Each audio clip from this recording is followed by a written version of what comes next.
अस्सलाम वालेकुम my dear students. S block element की जो केमिकल प्रॉपर्टीज़ वो हम डिस्कस कर रहे थे। तो अब तक हमने 4 केमिकल प्रॉपर्टीज़ डिस्कस किए हैं। आज हम 2-3 और केमिकल प्रॉपर्टीज़ डिस्कस करेंगे, जिसमें से फिफ्थ केमिकल प्रॉपर्टी हमारे पास है, that is fifth chemical property है रिएक्टिविटी ऑफ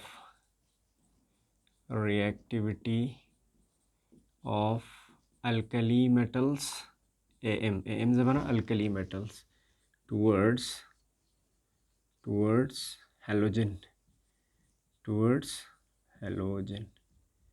ठीक है। अब अल्कली मेटल्स की रिएक्शन किसके साथ? हेलोजन के साथ। ठीक है, अब देखो जितने भी अल्कली मेटल्स हैं, all alkali metals reacts combine होता है, ठीक है ना, डायरेक्टली कंबाइंस विथ किसके साथ? हेलोजेंस के साथ कंबाइंस विथ, ठीक है ना, halogens of halogens to form क्या बनाते हैं? To form the alkali metals alkali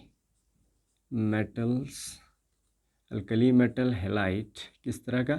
alkali metal halide बनाते हैं। जब भी अल्कली मेटल किसके साथ? हेलोजन के साथ कंबाइन करते हैं, किस तरह के कंपाउंड बनाते हैं? अल्कली मेटल हेलाइट, ठीक है ना।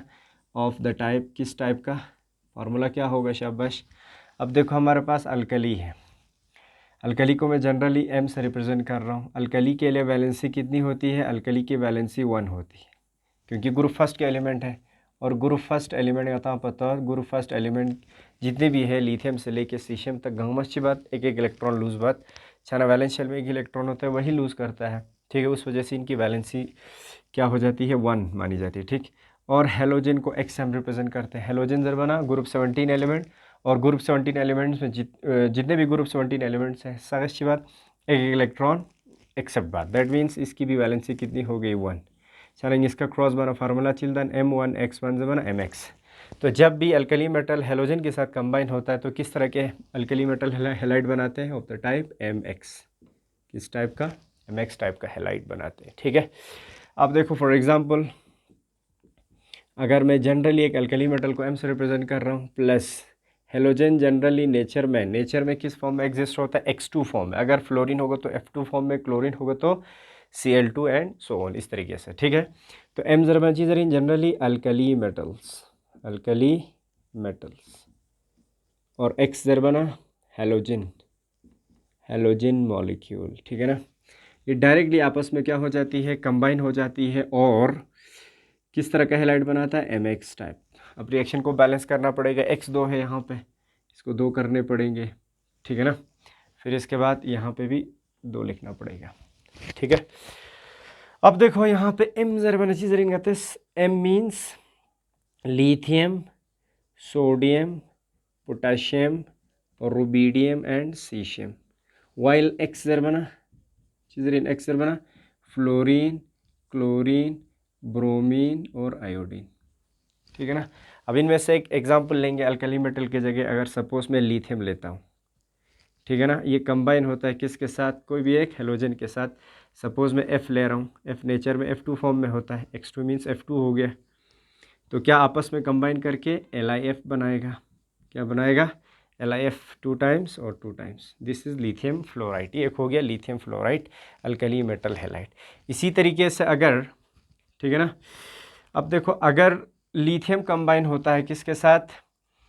फ्लोरीन के साथ LiF बनाता है। लिथियम क्लोरीन के साथ अगर कंबाइन होगा तो एक तो LiF बना, दूसरा अगर लिथियम किसके साथ? क्लोरीन के साथ कंबाइन है तो LiCl। लिथियम अगर ब्रोमीन नंबर कंबाइन है ना LiBr। लिथियम अगर आयोडीन नंबर कंबाइन है ना LiI, ठीक है ना।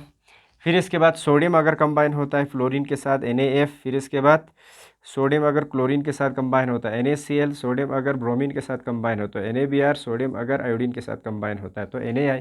इसी तरीके से पोटेशियम अगर फ्लोरीन के साथ कंबाइन होता है तो Kf, KCl, इसी तरीके से KBr, इसी तरीके से KI। अच्छा 10-16 रुबिडियम फ्लोरीन के साथ अगर कंबाइन होगा, रुबिडियम फ्लोराइड, रुबिडियम क्लोराइड और रुबिडियम ब्रोमाइड, ठीक है, रुबिडियम आयोडाइड। और इस तरह क्या रहा, caesium fluoride, caesium chloride, caesium bromide, दो ना, सीशियम आयोडाइड। ठीक है, so these are the different halides. ठीक है ना, कैसे बन रहा है, जब भी अल्कली मेटल्स हेलोजन के साथ रिएक्ट करता है। दो चीज़ अच्छी, alkali metal halide, alkali metal halide, clear this पर। अब देखो, किसी भी एक पर्टिकुलर जो अल्कली मेटल है उसकी रिएक्टिविटी एक किसके लिए, टुवर्ड्स कोई भी एक पर्टिकुलर हेलोजन के लिए, वो क्या होगी, देखो क्या सारे लिथियम से लेके सीशियम तक सेम रिएक्शन दिखाएगा, रिएक्टिविटी सेम होगी जब भी इनके साथ कंबाइन होगा। कहने का मतलब क्या है, लिथियम जिस स्पीड के साथ रिएक्शन कर रहा है फ्लोरीन के साथ, क्या सोडियम भी करेगा, क्या पोटेशियम भी उसी स्पीड के साथ नहीं कर सकता। क्यों नहीं कर सकता, क्योंकि लिथियम से लेके सीशियम तक इनकी प्रॉपर्टीज़ डिफरेंट होती है।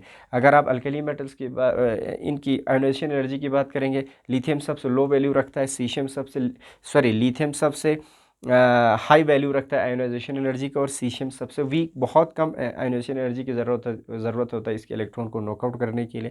That is why the reactivity of alkali metals towards the reactivity of alkali metal, ठीक है ना, टूवर्ड्स किसके लिए, a particular halogen, a particular कोई भी हेलोजन ले लो, उसके साथ इनमें से किसी भी एलिमेंट की रिएक्टिविटी पर्टिकुलर हेलोजन, ठीक है ना, वो इंक्रीज हो जाती है इंक्रीजेस फ्रॉम लिथियम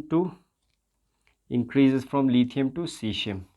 यानी कि लिथियम सबसे लो रिएक्टिविटी दिखाएगा हेलाइड के हेलोजन के साथ, लेकिन सीशियम सबसे हाई रिएक्टिविटी दिखाएगा। ऐसा क्यों, because of due to decrease in ionisation energy from Li to caesium.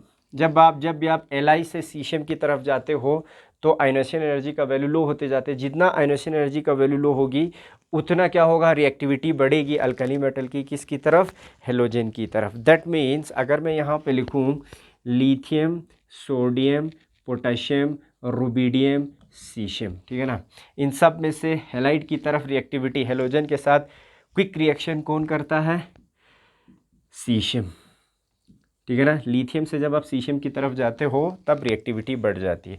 Means lithium सबसे क्या होगी, लो रिएक्टिव, ठीक है ना, टुवर्ड्स एक्स हेलोजन की तरफ। क्यों, because of high ionisation energy, बहुत ज़्यादा एनर्जी लगता है लिथियम को इसके कंपैरिजन में, लिथियम को इलेक्ट्रॉन नॉकआउट करने के लिए। जबकि सीशियम सबसे क्या है, high reactive towards halogen x. और रीज़न क्या है हमारे पास, क्योंकि आयोनाइजेशन एनर्जी का वैल्यू सीशियम के केस में काफ़ी क्या होती है, लो होती है, इसलिए, ठीक है ना। तो आता एक अल्कली मेटल की रिएक्टिविटी टूवर्ड्स हेलोजन एटम, ठीक है ना। अब एक हेलोजन एटम की रिएक्टिविटी टूवर्ड्स अल्कली मेटल, वो कैसा ट्रेंड दिखाता है, देखो, the reactivity of x atom, halogen atom Zareen, x atom towards किसके लिए, a particular alkali metals decreases from F2 to I2, ठीक है ना। सबसे क्विक रिएक्शन F2 दिखाएगा, फिर इसके बाद Cl2, फिर इसके बाद Br2, फिर इसके बाद I2, ठीक है। F2 सबसे हाई रिएक्टिविटी दिखाएगा, highly reactive towards alkali metal, लेकिन आयोडीन सबसे least reactive towards alkali metals. ये भी आप याद रखेंगे, ठीक है। अब ये जो मेटल हेलाइड बन रहा है, ठीक है ना, जितने भी मेटल हेलाइड यहाँ पे बने, अल्कली मेटल्स जनरली किसके साथ, हेलोजन के साथ कंबाइन करके ये सारे हेलाइड बना सकते हैं, ठीक है ना, ये सारे हेलाइड बना सकते हैं। ठीक है ना। अब ये सारे हैलाइड की जो नेचर होती है, इन सारे हैलाइड की नेचर क्या होती है, आयोनिक, सिर्फ एक हैलाइड को छोड़ के, ठीक है ना। Ionic compounds, all the alkali metal halides are ionic compounds, ठीक है ना, एक्सेप्ट किसको छोड़ के, एक्सेप्ट फ्यू हैलाइड्स, वो भी कौन सी, lithium halides, few lithium halides, कुछ लिथियम हैलाइड को छोड़ के, कौन सा, देखो लिथियम हैलाइड में से ये सारे हैं, बाकी तो सारे क्या है, sodium potassium rubidium caesium halide है। कुछ लिथियम हैलाइड को छोड़ के जितने भी हैलाइड, यानी कि नीचे जितने भी हैलाइड्स आ रहे हैं वो सब क्या है, कोवलेंट, आयोनिक है। कुछ लिथियम हैलाइड को छोड़ के जमाना गाल हजरीन, लिथियम LiCl, LiBr और Li, lithium chloride, lithium bromide, lithium iodide, इन 3 हैलाइड को छोड़ के, देखिए लिथियम हैलाइड्स जिनमें कौन कौन से, LiCl, LiBr दोनों, Li, इन 3 हैलाइड को छोड़ के, ये 3 हैलाइड फिर नेचर में क्या होता है, दीज आर प्रीडोमिनेंटली कोवेलेंट,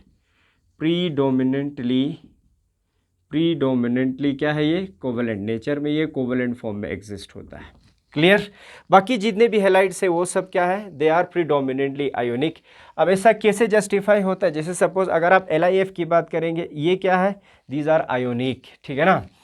अब देखो इन तीनों को छोड़ के ऐसा कैसे, देखो इधर लिथियम, जब आप LiCl की बात करेंगे, Li पॉजिटिव और Cl नेगेटिव, इसी तरीके से मैं यहाँ से LiF को LiCl के साथ कंपेयर करता हूँ, Li पॉजिटिव और F नेगेटिव, जरा मैंने छी, ठीक।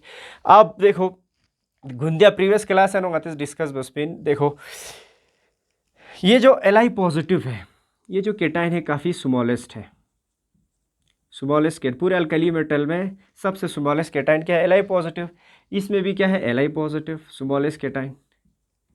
जितना केटाइन का साइज छोटा होता है उतना उस केटाइन की क्या होती है, पोलराइजिंग पावर बढ़ती है। फजान रूल में हम पढ़ते हैं पोलराइजिंग पावर क्या होती है, हाई होगी, ठीक है ना। अब ये एनाइन जो है, ठीक है ना, पोलराइजिंग पावर से जब cation, polarising power means anion से इलेक्ट्रॉन क्लाउड को दोबारा अपनी तरफ वापस खींचने की टेंडेंसी, दो पोलराइजिंग पावर जब वो डिपेंड करता है केटाइन का साइज कितना छोटा है, जितना ज़्यादा छोटा होगा उतना ज़्यादा पोलराइज करता है किसको, एनाइन के इलेक्ट्रॉन क्लाउड को अपनी तरफ लेके आता है। जितना अपनी तरफ लेके आएंगे उतना दोनों के बीच में इलेक्ट्रॉन ज़्यादा फंसेगा, जितना ज़्यादा फंसता है उतना कोवेलेंट कैरेक्टर बढ़ता है, ठीक है। अब देखो LiF के केस में चूंकि F नेगेटिव आयन भी क्या है, स्मॉलेस्ट एनाइन है, स्मॉलेस्ट एनाइन। अब देखो ये एनाइन कितना आसान तरीके से अपने इलेक्ट्रॉन क्लाउड को दोबारा लिथियम पॉजिटिव की तरफ, केटाइन की तरफ छोड़ता है। दो नजर बात एनाइनी पोलराइजेबिलिटी, चीजर बात पोलराइजेबिलिटी, जो फजान रूल है सिल्बत।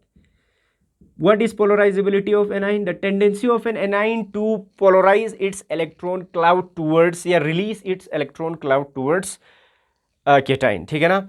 अब वो डिपेंड करता है कि एनाइन का साइज जितना छोटा होगा उतना पोलराइजेबिलिटी कमजोर होता है, उतना आसान तरीके से अपने इलेक्ट्रॉन को नहीं छोड़ता, क्लाउड को केटाइन की तरफ नहीं रिलीज करता। तो ध्यान आते हैं Cl नेगेटिव ना F नेगेटिव गाँव कुछ सुनसे एनाइन नहीं होता पता, जाहिर सी बात है F नेगेटिव सबसे छोटा एनाइन है, मीन्स इसकी दोबारा से इलेक्ट्रॉन क्लाउड को रिलीज करने की टेंडेंसी बहुत कम है, मीन्स पोलराइजेबिलिटी एनाइन की, F नेगेटिव एनाइन की काफ़ी क्या है, कम है। वाइल Cl नेगेटिव की क्योंकि साइज बड़ा है तो क्या होगी, इसकी पोलराइजेबिलिटी काफ़ी ज़्यादा होगी। हालांकि Li पॉजिटिव दोनों केसेस में सेम पावर से क्या करेगा, खींचेगा, लेकिन फ्लोराइड नहीं छोड़ता है, उस वजह से इसकी पोलराइजेबिलिटी कमजोर होती है। दैट इज वाई दोनों के बीच में इलेक्ट्रॉन इतना नहीं आ पाता, जिस वजह से सचिन इसमें आयोनिक कैरेक्टर ज़्यादा रहती है। लेकिन इस केस में क्या होगा, चूंकि Cl नेगेटिव अब फ्लोराइड नेगेटिव से बढ़ गया है साइज, इसकी पोलराइजेबिलिटी बढ़ जाती है, इलेक्ट्रॉन क्लाउड रिलीज करता है, दोनों के बीच में इलेक्ट्रॉन फंस जाता है, तो कोवेलेंट कैरेक्टर आ जाता है।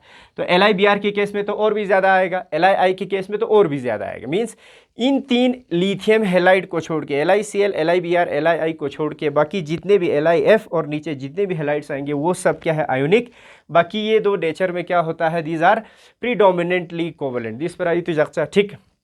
अब देखो चूंकि दीज आर क्रिस्टलाइन, ठीक है, चूंकि आयोनिक है, प्रीडोमिनेंटली हैलाइड एवं अच्छी, तो आयोनिक, जब आयोनिक है तो नेचर में ये क्या होगा, क्रिस्टलाइन सॉलिड फॉर्म में होगा, crystalline solid.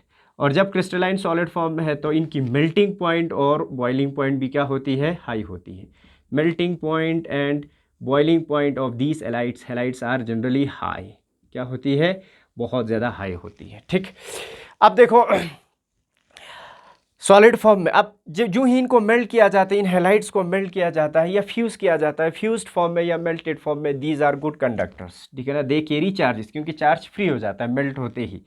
Good conductors, all these alkali metals are good conductors कब, in fused form, fused state या फ्यूज्ड फॉर्म। ठीक है, अब देखो और एक इम्पोर्टेंट पॉइंट आप लोग याद रखेंगे इन हैलाइड्स के बारे में।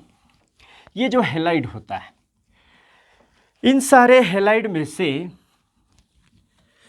सिर्फ और सिर्फ LiF को छोड़ के, गाओ ये जो LiF है, LiF को छोड़ के बाकी जितने भी हैलाइड्स हैं, all the halides except LiF they are soluble in water. ये सारे हैलाइड यहाँ से लेके LiCl से लेके जितने भी हैलाइड्स आएंगे वो सब क्या है, पानी में सॉल्युबल हो जाती है, एक्सेप्ट LiF। LiF क्या है, insoluble in water, insoluble in water, पानी में ये सॉल्युबल नहीं हो पाता, सिर्फ और सिर्फ गाओ लिथियम फ्लोराइड। ऐसा क्यों, देखो किसी भी कंपाउंड की पानी में सॉल्युबिलिटी, यानी कि कंपाउंड चीज़ें सॉल्युबल छे नो मिंदुक जरचवची का डिसाइड कर तो शादर बना दो एनर्जीज डिसाइड करता है। ठीक है ना, अब देखो जब आप इस कंपाउंड की बात करेंगे इसके साथ, आप देखो इसकी अपनी क्या होती है, एक लैटिस एनर्जी, लैटिस एनर्जी क्यों चाहिए, जब वो लैटिस एनर्जी, क्योंकि LiF बना हुआ है Li पॉजिटिव और F नेगेटिव के बीच में बनी है।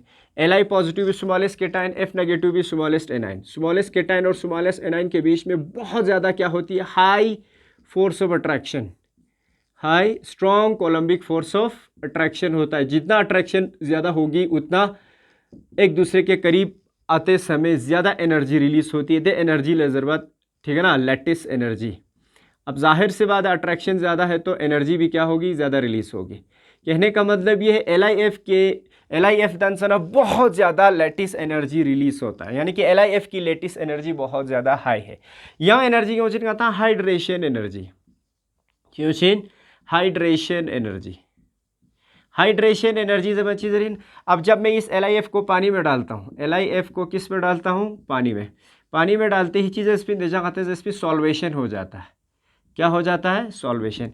Li पॉजिटिव और फिर इसके बाद F नेगेटिव, Li पॉजिटिव के इर्द गिर्द वाटर मॉलिक्यूल जमा हो जाती है, आते दे जाओ स्पिन दे, और साथ ही साथ किस दुनिया में वाटर इन दे, H2O इस तरीके से, और F नेगेटिव के इर्द गिर्द भी क्या जमा हो जाती है, पानी जमा हो जाती है। दे प्रोसेस प्लस स्पिन कहते सॉल्वेशन या हाइड्रेशन वाटर के केस में। और हाइड्रेशन के दौरान एनर्जी रिलीज चार्ज स्पिन, इस दौरान क्या होती है, बहुत केटाइंस एंड एनाइंस पानी में सॉल्वेट हो जाती है, और इस दौरान सॉल्वेशन के दौरान एनर्जी रिलीज हो जाती है, एनर्जी लेजस्पिन कहते हैं हाइड्रेशन एनर्जी, हाइड्रेशन एनर्जी।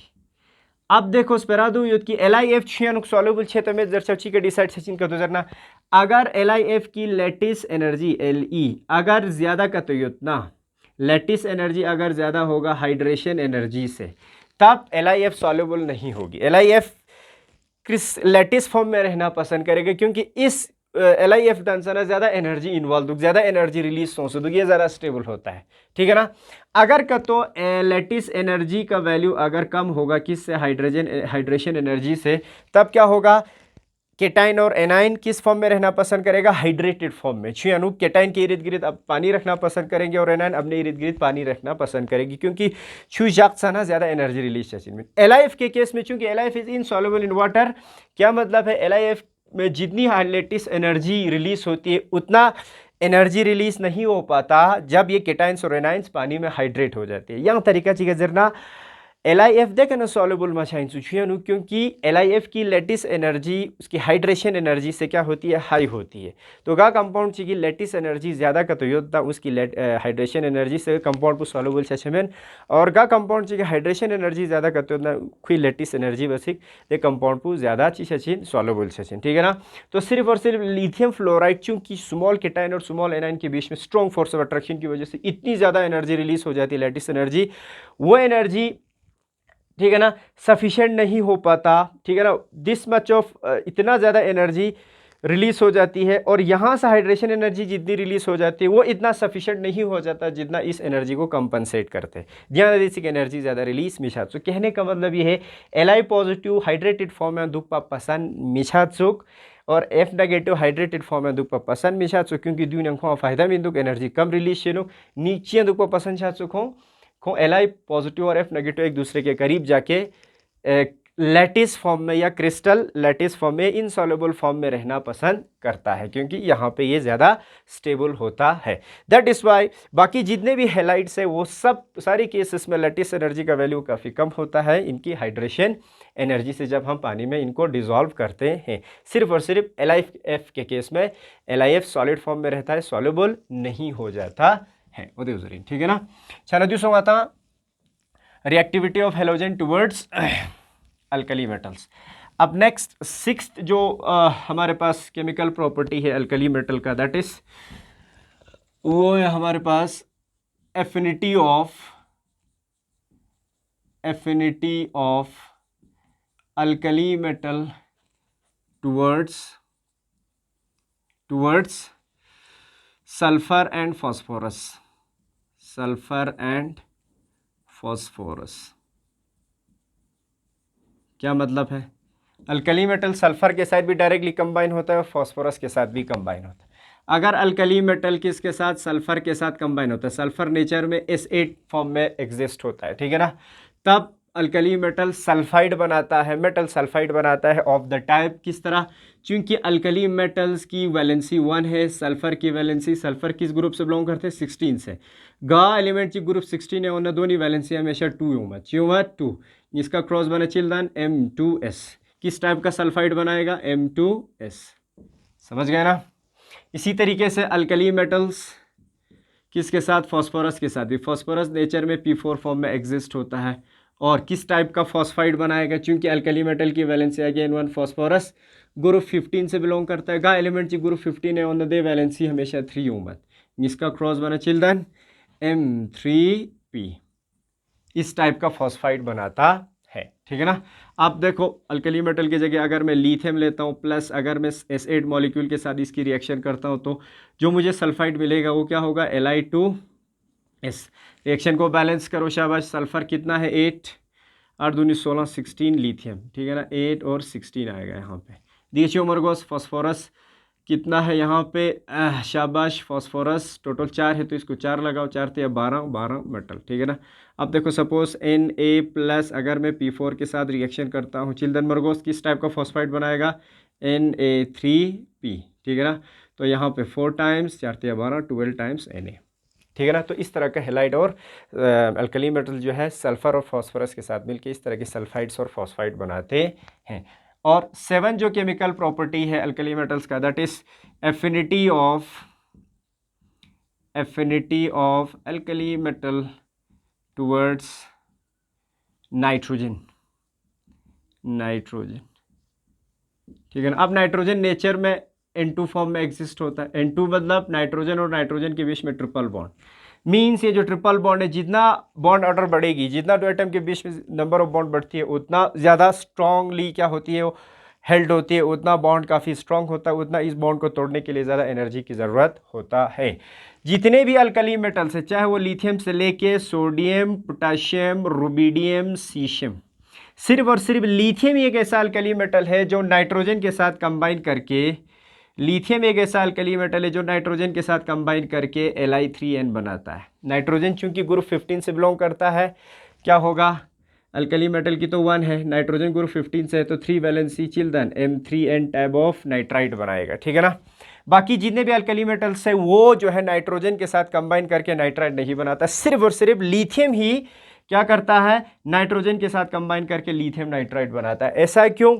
क्योंकि लिथियम जब नाइट्रोजन के साथ कंबाइन होता है, नाइट्रोजन के बीच में जो ट्रिपल बॉन्ड है, ठीक है ना, अगर ये टूट जाती है तो children Virgo's Li positive plus N-3, 3 Li positive क्योंकि Li3 जुड़ना है, कर तो करे Li3, 3 Li पॉजिटिव और N3 नेगेटिव। N3 नेगेटिव बहुत ज़्यादा छोटा साइज़ और Li पॉजिटिव भी छोटा साइज़, इनके बीच में इतनी स्ट्रॉन्ग इलेक्ट्रोस्टैटिक फोर्स है, बहुत ज़्यादा लैटिस एनर्जी यहाँ से रिलीज होता है, बहुत ज़्यादा लैटिस एनर्जी, इतना ज़्यादा लैटिस एनर्जी रिलीज होती है that much of lattice energy is sufficient enough to break the strong and triple bond and bond, इस बॉन्ड को तोड़ने के लिए बहुत ज़्यादा एनर्जी की ज़रूरत होती है। वो तभी पॉसिबल है जब लैटिस एनर्जी ज़्यादा रिलीज का तो छीन होता है। लैटिस एनर्जी रिलीज ज़्यादा सिर्फ और सिर्फ Li पॉजिटिव के केस में होगा, क्योंकि Li पॉजिटिव क्या है, Li पॉजिटिव छोटा केटाइन और N नेगेटिव N3 नेगेटिव छोटा एनाइन दोनों के बीच में स्ट्रॉन्ग अट्रैक्शन, ज़्यादा लैटिस एनर्जी रिलीज होता है। That much of lattice energy is sufficient to break and triple bond. And बाकी के केस में Na positive, K positive, Rb positive, Cs positive के केस में इतना ज़्यादा एनर्जी रिलीज नहीं होता लैटिस एनर्जी, ठीक है ना, जो सफिशिएंट हो इस, ठीक है ना, ट्रिपल बॉन्ड की एनर्जी को कंपनसेट करके इसको ब्रेक करें। जब तक ब्रेक नहीं होगा तब तक लिथियम नाइट्राइड नहीं बन सकता। वो सिर्फ और सिर्फ किस केस में बनता है, लिथियम के केस में। स्पराची चीज़ जो सिर्फ और सिर्फ लिथियम ही वाहिद वो अल्कली मेटल है जो नाइट्रोजन के एन ट्रिपल बॉन्ड को तोड़ के लिथियम नाइट्राइड बना सकता है, while the rest of the alkali metals they do not form lithium nitride because lattice energy इतनी ज़्यादा रिलीज नहीं हो पाता इन सारे मेटल के केस में, ठीक है ना। सो दिस होगा chemical properties of alkali metals. तो अगर और 2-3 केमिकल प्रॉपर्टीज अगर होगा तो that will discuss in the coming lecture. Thank you so much.